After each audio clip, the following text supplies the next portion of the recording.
all my dear students, hello to all my dear kabutars. Yes my dear students, myself Saloni Singh और आज हम क्या करने जा रहे हैं बेटा, केमिस्ट्री सैम्पल पेपर 2021 टर्म 1 का डिटेल्ड एनालिसिस। आप सभी को अच्छे से पता है कि सीबीएसई हर सब्जेक्ट का सैम्पल पेपर ऑलरेडी रिलीज कर चुकी है एंड सबसे ज्यादा इंपॉर्टेंट बात है कि इस बार जो आपका पूरा टर्म 1 का पैटर्न है एग्जामिनेशन का, वो पूरी तरह से चेंज हो चुका है।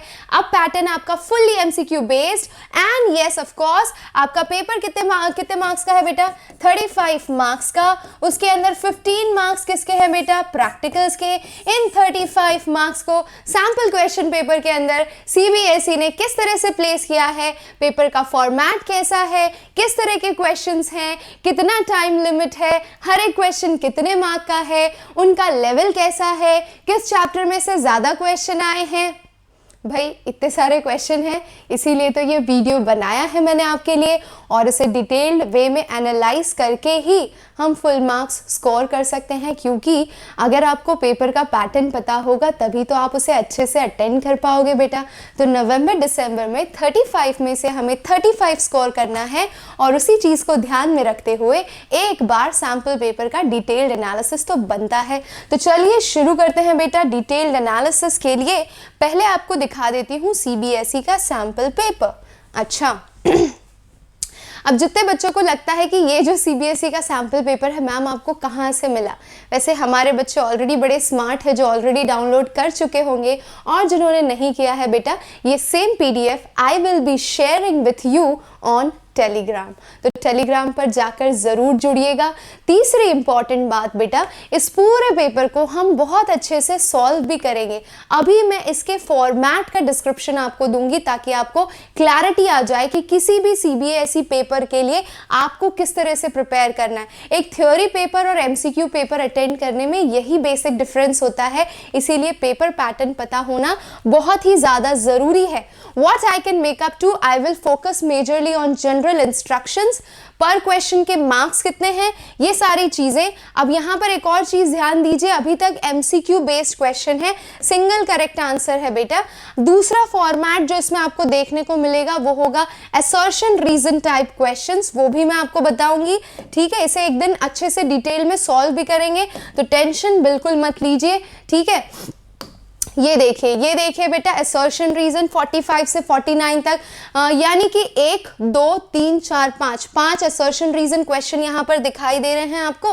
एंड उसके साथ साथ match the following type question भी है और केस बेस्ड क्वेश्चन भी है। वैसे कायदे से लास्ट टाइम मैंने ऐसा पेपर अपने 5th या 6th स्टैंडर्ड में देखा था जहाँ मैच द फॉलोइंग मिलता हो, लेकिन आपके लिए अब ये पेपर कुछ ज़्यादा ही कलरफुल हो चुका है।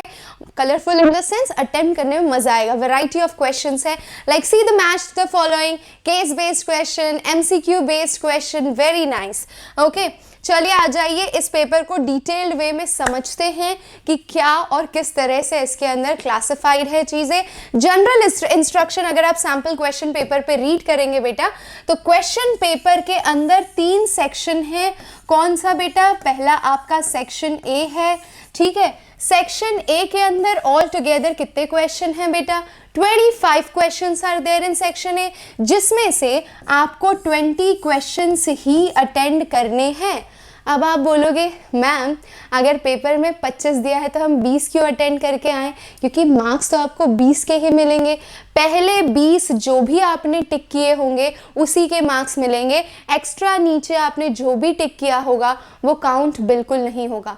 So first 20 whichever questions you have attempted that will be only counted for your marks। Is it clear? तो एक्स्ट्रा अटेम्प्ट करने की होशियारी का कोई फायदा नहीं होगा। अब आ जाते हैं बेटा सेक्शन बी पे।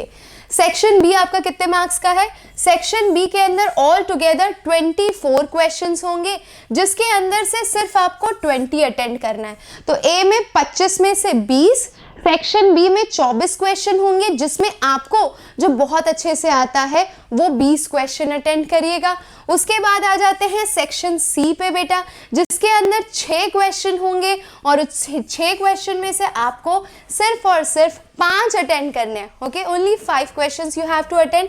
सारे क्वेश्चन बेटा इक्वल मार्क्स कैरी करते हैं and the best part is जैसे हर कॉम्पिटिटिव एग्जाम से डिफरेंट बनाती है that is there is no negative marking, ठीक है। तो ये एक बेसिक फॉर्मेट क्लियर हुआ। अब आप बोलोगे ये मैम इक्वल मार्क्स का क्या झोल है, जरा फिर से बता दीजिए। तो चलिए देखते हैं। अगर मैं 3 कैटेगरी में पूरे केस को यानी पूरे पेपर को डिवाइड कर दूं, यहाँ पर मैं एक शॉर्ट समरी दे सकती हूँ आपको, ठीक है। सेक्शन ए क्या करोगे, 25 क्वेश्चन में से सिर्फ बेटा 20 क्वेश्चन अटेम्प्ट करना, ठीक है। 24 क्वेश्चन में से सिर्फ 20 क्वेश्चन सेक्शन बी में अटेंड करना। सेक्शन सी के अंदर बेटा 6 क्वेश्चन में से सिर्फ 5 क्वेश्चन अटेम्प्ट करना। तो यहाँ तक टोटल अटेम्प्टेड क्वेश्चन कितने हो गए, 20 20 40 प्लस 5 बेटा ऑल टुगेदर आपने 45 क्वेश्चंस अटेम्प्ट किए हैं। अब आप बोलोगे मैम आप बोल रहे हो इक्वल मार्क्स हैं, पेपर हमारा 35 मार्क्स का है और नंबर ऑफ क्वेश्चंस हमें 45 क्वेश्चंस अटेंड कर रहे हैं, तो भाई पर क्वेश्चन कितने मार्क का है। तो भाई इसे डिवाइड करके ऑन एन एवरेज पर क्वेश्चन 0.77 से 0.78 के अप्रॉक्स बैठता है एंड 0.78 को अगर आप 45 से मल्टीप्लाई करोगे तो अप्रॉक्सीमेटली आपको 35 मार्क्स मिल रहे हैं, यानी हर एक question on an average 0.78 marks carry करता है। Getting it, okay, that's important. उसके अलावा टाइम आपको बेटा 90 मिनट मिल रहा है, क्वेश्चंस आपके पास 45 है। जाहिर सी बात है हर क्वेश्चन को अटेम्प्ट करने के लिए ऑन एन एवरेज आपको 2 मिनट का टाइम मिल रहा है। समझ रहे हो, बिल्कुल भी टाइम की कमी तो है नहीं, क्योंकि नीट के एग्जाम में पर क्वेश्चन आपको कितना टाइम मिलता है बेटा, मात्र 60 सेकेंड्स, यानी कि 1 minute for 1 question. Here you are getting 2 minutes, so that's amazing. Question का लेवल नीट से और जेई से तो खासा इजी ही होगा। और ट्रस्ट मी ऐसा कोई बाइफर्केशन नहीं है कि ये सेक्शन ए है, ये सेक्शन बी है, ये सेक्शन सी है, तो ए में इसी चैप्टर के क्वेश्चन होंगे, बी में इसी चैप्टर के क्वेश्चन होंगे, ऐसा कुछ नहीं है। हर सेक्शन में हर चैप्टर के क्वेश्चंस हो सकते हैं, there is no bifurcation at all, ठीक है। तो ये पेज का स्क्रीनशॉट ले लीजिए। मार्केट में बहुत जल्द इसी तरह के variety of sample papers available होंगे एंड किसी भी एग्जामिनेशन का की फैक्टर होता है सक्सेस का solving many and many question papers that helps you to hold on the grip on the question paper. I hope you found it very informative.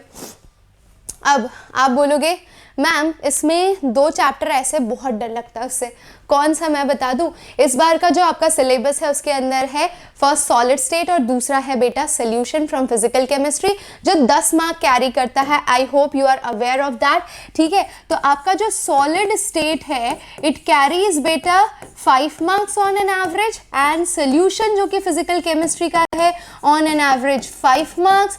उसके बाद है बेटा आपके पास पी ब्लॉक एंड 3 ऑर्गेनिक के चैप्टर्स है, ठीक है, halo alkanes and haloarenes, alcohol, phenol and ether and biomolecules, ठीक है।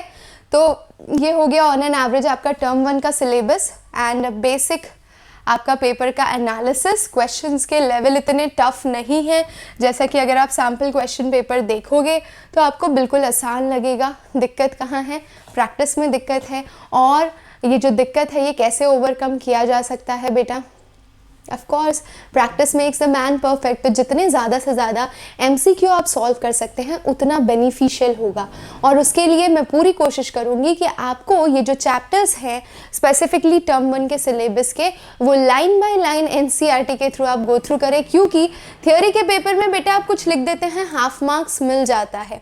यहाँ पर क्या होगा, NCERT की लाइन बाय लाइन से आपके बढ़िया बढ़िया MCQ पिक्स होंगे, एग्जाम्पल्स पिक होंगे, और तब आपको डिफिकल्टी आएगी। इसीलिए आपका ग्रिप है ना NCERT पे बहुत ज़्यादा स्ट्रांग होना चाहिए।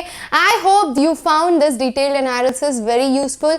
आप चाहें तो इसे सारे उन बच्चों के साथ शेयर कर सकते हैं जिन्हें 12th के सैम्पल पेपर्स को लेकर ढेर सारी कन्फ्यूजन है। अगर आपके दिमाग में भी किसी तरह की कोई कन्फ्यूजन रह गई है, so please let me know in the comment section below. I will be happier, more than happier to reply you all. Yes, उसके अलावा सैम्पल क्वेश्चन पेपर तो हो गया, 35 मार्क्स आप स्कोर करेंगे, ज़्यादा से ज़्यादा सॉल्व करिए, कोई टेंशन वाली बात नहीं है, सिलेबस आराम से कंप्लीट हो जाएगा। आपको क्या करना है, चैनल में इसी तरह से बने रहना है। हम इसी तरह से केमिस्ट्री बाय सलोनी सिंह और एसएसपी चैनल पर भी आते रहेंगे।